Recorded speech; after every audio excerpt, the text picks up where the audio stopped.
Bij onze architect in Rotterdam werkt ook Marco, Fries om Utens.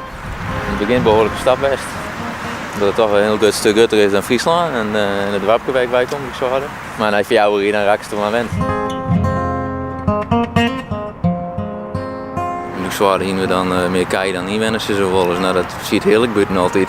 En als ik dan met de trein altijd terugga en ik ben voorbij Wolvergis, maar het buiten welkom in Friesland, ja, dan voel ik me wel weer.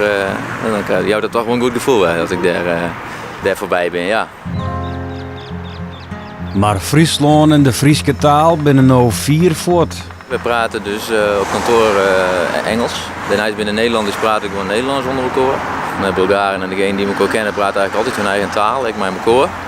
Je taal is natuurlijk wat middel om te communiceren en als dat in je eigen taal is, dan is het toch een slagje eenvoudiger dan dat het je forceert in een orentaal.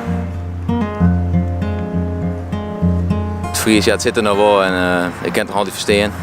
Praat het ook best wel goed. Alleen het Nederlands is voor de oerhang, het wordt oerhang dan, ja.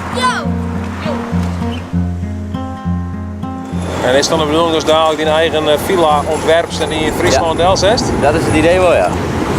Dat is mijn jongensdroom. Om eens iets te ontwerpen en het zelf te bouwen. Ik weet niet of ik het nog zelf zou bouwen, maar ik zou het wel graag willen ontwerpen, ja.